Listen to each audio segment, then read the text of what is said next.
That one lyric, cool, cryptic, and a little haunting, played like a spell over millions of radios in 1993. Its hypnotic rhythm, with hints of reggae and icy synths, felt like nothing else on the airwaves. It was smooth, effortless, and just mysterious enough to leave you wanting more. And behind that voice stood a band that no one saw coming. Ace of Base, a group of fresh-faced Swedes with a strange name, a DIY spirit, and a sound that somehow felt both futuristic and nostalgic, all at once. They came from the quiet streets of Gothenburg, Sweden, far from the epicenters of pop. And yet, within months, they were dominating the globe. From The Sign to Don't Turn Around, they weren't just making music. They were shaping the sound of the early 90s, creating the kind of pop that stuck to your soul. By the end of 1994, Ace of Base had sold over 23 million albums worldwide. They were everywhere: MTV, TRL, award shows, magazine covers. They were compared to ABBA, but grittier, more modern, more mysterious, and yet, behind the beats, behind the harmonies, something darker was simmering. Why did their lead singer, the face of their biggest hits, suddenly vanish from the spotlight? What was the real story behind the band's sudden silence after such a meteoric rise? And what disturbing rumors resurfaced about one of the members just as the group was on top of the world? Their music sounded like summer and strobe lights, but their story is one of family conflict, hidden pain, and the strange cost of becoming too famous too fast. This isn't just the story of one of the biggest pop groups of the 1990s. This is a story about what happens when fame comes knocking, and the price you pay when it won't let go.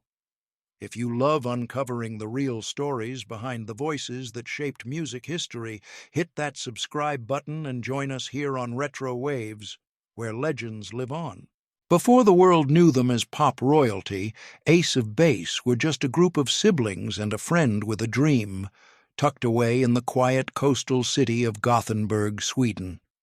It wasn't exactly the birthplace of pop music, but in the late 80s, something was bubbling beneath the surface in Sweden's underground music scene. Synths, drum machines, and European dance beats were finding their way into basements and bedrooms. That's where it all began. At the heart of the group were Jonas Berggren and his younger sisters, Malin, Lynn, and Jenny. Music ran deep in the Berggren household. Their mother was a devout Christian and a fan of classical music, but Jonas was drawn to the pulse of electronic rhythms. He spent his early teens building tracks on primitive gear, dreaming of creating something that felt fresh, something that didn't sound like anything else on the radio. Lynn, the second oldest sibling, was reserved, soulful, and blessed with a haunting voice that could be both powerful and delicate. She wasn't chasing fame. She just loved to sing. Jenny, the youngest, was more outgoing, always dancing, always smiling, a natural performer. Together, they harmonized in ways that felt intuitive, even magical. Then came Ulf Ekberg, a local musician with a flair for keyboards, production, and business sense. He met Jonas at a party, and the two hit it off over their shared love of techno and synth-pop. Ulf brought an edgier, club-ready energy to the mix, while Jonas kept things melodic and emotionally grounded. The group was originally called Tech Noir, a nod to the dark, futuristic club from the Terminator. But that name didn't last. They eventually settled on something simpler, something cryptic: Ace of Base. No one really knew what it meant, not even the band. It sounded cool. That was enough. They weren't chasing a trend. They were trying to create their own sound, one that pulled from reggae, dub, Eurodance, and Scandinavian pop traditions. It was moody, catchy, hypnotic. Jonas once called it computerized pop reggae. It was weird, but it worked. In those early days, they scraped together songs on home equipment, passed around demos, and tried to get anyone to listen. Labels didn't quite know what to do with them. Was this club music? Was it pop? Too cold? Too foreign? But in the middle of all that uncertainty was Lynn's voice, that cool, slightly detached delivery, that smooth, almost emotionless tone. It drew you in. It was the sound of someone who wasn't trying to impress you, and somehow that made you lean in closer. Their first real break came when Jonas and Ulf recorded a song called Wheel of Fortune and sent it to a small label. It didn't chart at first, but something about the song stuck. Swedish DJs started picking it up. Then a Danish label took a chance, and everything started to change. Ace of Base was ready to break out, but none of them, not Jonas, not Lynn, not Ulf or Jenny, had any idea just how big this ride would get, or how high the cost would be.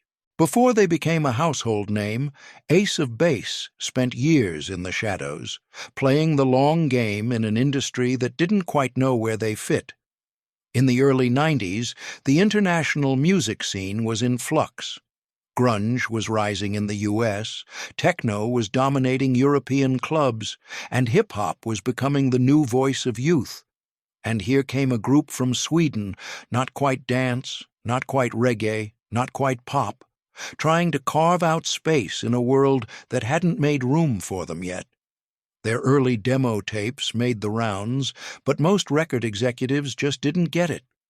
Too slow, some said. Too strange. Others thought the blend of Jamaican rhythms and icy European synths was simply too niche to ever go mainstream. The band stayed persistent. They worked out of Jonas's home studio, layering tracks on borrowed gear and cheap software. It was all DIY, no big budgets, no label support, just vision and raw hustle. Songs like Munchausen, Just Chaos, and Waiting for Magic were early signs of their signature sound, but they weren't catching fire yet. Their first single, Wheel of Fortune, got a modest release in Denmark. It barely made a blip, until a few club DJs started spinning it at late-night sets. Word of mouth did what labels wouldn't. The song started to catch, and with that small momentum, the band's luck began to shift. But success didn't come without strain. Jonas was the group's creative engine, constantly producing, writing, pushing for perfection. He was also a perfectionist, and the weight of leading the band sometimes left him exhausted and frustrated. Ulf, meanwhile, took on the business side. He was ambitious and smart, but his drive sometimes clashed with the more low-key, spiritual approach of the Berggren family. There were creative differences, unspoken tension, decisions that not everyone agreed on. But the biggest strain came from something more personal, and something no one saw coming. Lynn, the band's lead vocalist and quiet soul, was starting to struggle with the pressure. Fame didn't excite her. It unnerved her. Crowds, interviews, photo shoots, they didn't feed her the way music did. She was shy by nature, introverted, and intensely private. And as the band inched closer to the spotlight, she began to retreat. Still, in 1992, they recorded what would become their first real shot at worldwide success, a track called All That She Wants. It was slow, sultry, and hypnotic, like nothing else on the radio. The band fused a reggae-style beat with Lynn's cool, detached vocals and eerie chord progressions inspired by a happy accident in the studio. They had created something that sounded effortlessly cool, but it was the result of years of fine-tuning and sonic experimentation. They sent the track to Mega Records, a small label in Denmark that had supported them from the beginning. Mega loved it and took a bold chance. All That She Wants was released in Scandinavia, and it exploded. Within weeks, it was the #1 song in Sweden, then Denmark, then across Europe. The mysterious Swedish group was suddenly everywhere. But what no one realized yet, not the band, not the fans, not even the label, was that this was just the beginning. The world hadn't seen anything yet. Just as the world was falling under the spell of Ace of Base, the cracks beneath their perfectly polished surface started to show. In 1993, at the height of their early fame, an unexpected controversy surfaced, not in the tabloids, but in underground press and early internet forums. It centered around founding member Ulf Ekberg and his alleged involvement with far-right groups in Sweden during his teenage years. The rumors were unsettling: photos, connections, whispers of past associations with extremist ideologies. Ulf publicly acknowledged that in his youth he had been involved with the wrong crowd, but was quick to clarify that he deeply regretted that chapter of his life. He said he had grown, changed, and dedicated himself to creating unity through music, not division. The other band members supported him, but the media scrutiny was relentless. It was a dark shadow that followed them, especially during their U.S. breakthrough. But that wasn't the only storm brewing. Behind the scenes, Linn Berggren, the soul of Ace of Base's haunting sound, was quietly unraveling. Fame hadn't thrilled her. It had terrified her. Interviews were excruciating. Paparazzi attention made her paranoid. Even the sound of applause didn't soothe her nerves. It tightened them. She had never sought the spotlight. She was an introvert, a deeply private person, and now she was being pushed to the front of a global machine. Some close to the band would later say that a home invasion during her early fame may have triggered a deep sense of anxiety and mistrust of the outside world. Others mention her growing spiritual conflict with the superficiality of pop fame. Whatever the cause, her retreat was steady, and it hurt. As Ace of Base climbed the charts, Lynn began refusing interviews, then skipping photo shoots. During performances, she'd stand in the shadows or behind keyboards. Her voice was still the centerpiece, but her presence was fading.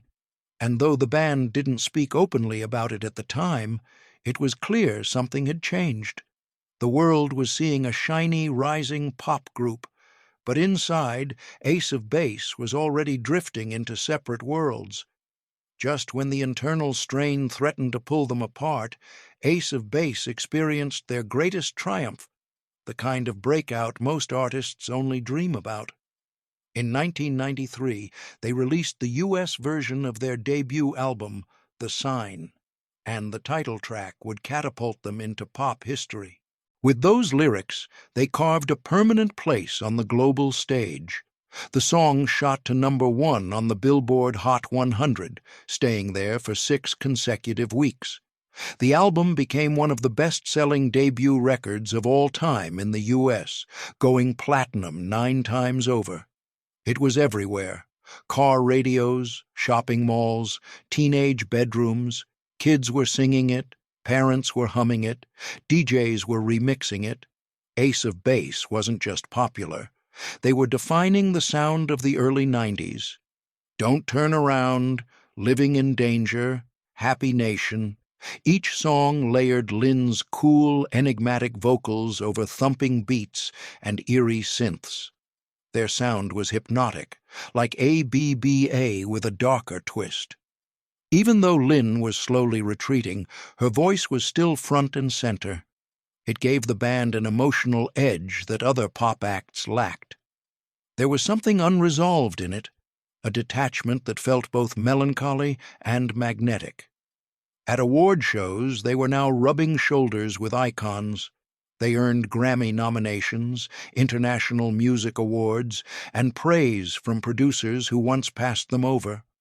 Their videos were in constant rotation on MTV, and teenage fans around the world were falling in love with Swedish pop, many for the first time. But even amid the euphoria, something was missing. Behind every success, the questions lingered. Where was Lynn, and how long could they keep this going? By 1995, Ace of Base was a global juggernaut. They had sold tens of millions of albums, headlined world tours, and become the first Swedish act since ABBA to conquer both the European and American markets with ease. Their follow-up album, The Bridge, was more experimental. It leaned into deeper lyrical themes and a more complex soundscape. Jenny stepped forward vocally, sharing more of the spotlight as Lynn's presence diminished further. Hits like Beautiful Life and Lucky Love kept the momentum going, especially in Europe. Fans noticed the shift. The songs were still catchy, but there was a new texture to them, a shift in tone that mirrored the quiet transformation happening behind the scenes. Ace of Base was no longer just a band. They were a blueprint, one that influenced the coming wave of Swedish pop dominance. Producers like Max Martin, who worked behind the scenes with Ace of Base, would go on to craft hits for Britney Spears, Backstreet Boys, NSYNC, Katy Perry, and Taylor Swift. Even the structure of songs like Baby One More Time owes a clear debt to Ace of Base's template: simple melodies, haunting hooks, and global appeal. And yet, as their influence grew, their spotlight began to fade. Not with scandal, not with a bang, just with a slow, quiet exit from the front lines. In interviews, the members became more reflective. They loved what they had built. But they also acknowledged how fame had changed everything: their relationships, their sense of safety, and their connection to music. Perhaps no figure in the Ace of Base story is more compelling or more heartbreaking than Linn Berggren. Her story isn't one of destruction, it's one of quiet retreats. By the early 2000s, Lynn had all but vanished from public life. She appeared briefly in a few group photos, offered short recorded vocals on the Da Capo album, and then was gone. No tell-all interviews, no solo albums, just silence. Fans speculated endlessly. Was she traumatized by the early fame? Did anxiety consume her? Was there a deeper personal or spiritual crisis? The truth is, no one knows for sure. And maybe that's the point. Lynn, the face and voice that had defined Ace of Base, chose to walk away. Not in anger, not in scandal, but on her own terms. Her decision became something of a legend in itself. The pop star who disappeared, the artist who couldn't fake it anymore. And while Jenny, Jonas, and Ulf continued to perform, record, and reinvent in smaller ways, Lynn's absence became the emotional center of the group's legacy. She wasn't just the voice behind the hits, she was the mystery behind the music. Ace of Base never had a messy breakup. They simply faded. In 2010, a new version of the group, featuring Jenny and two new female vocalists, attempted a brief comeback under the name Ace of Base. But it didn't capture the magic. Without Lynn's voice and Jonas's musical leadership, it felt like a tribute act to their own legacy. Still, the original songs endured. Their music became a staple of 90s nostalgia, playlist gold, and feel-good throwbacks. Their videos hit millions of views on YouTube. New artists sampled their songs. TikTok users revived The Sign in viral trends. Even now, Ace of Base remains one of the best-selling Scandinavian acts of all time, with over 50 million records sold. Jonas continues to work in music, mentoring and producing quietly behind the scenes. Jenny has spoken about her faith and released a gospel album. Ulf found success in business and entertainment in Sweden. As for Lynn, the world still wonders. She is reportedly living a quiet life in Sweden, content, private, peaceful, no press, no cameras, no comeback, but her voice, her presence, still floats through every chorus, every memory. Ace of Base wasn't meant to last forever, but for a few brief magical years, they were pop music. They gave us songs that didn't just climb charts, they became the soundtrack to our lives. They brought something new, something cold and warm all at once into the heart of mainstream music. And they reminded us that sometimes the brightest stars don't burn out in flames. They just quietly, gracefully disappear into legend. What's your favorite Ace of Base song or memory? Was it hearing The Sign at your first school dance? Or blasting All That She Wants on a road trip? Let us know in the comments below. And if you felt something today, nostalgia, joy, even a little heartbreak, hit that like button, subscribe, and join us again here on RetroWaves, because the music never really fades. It just waits to be remembered.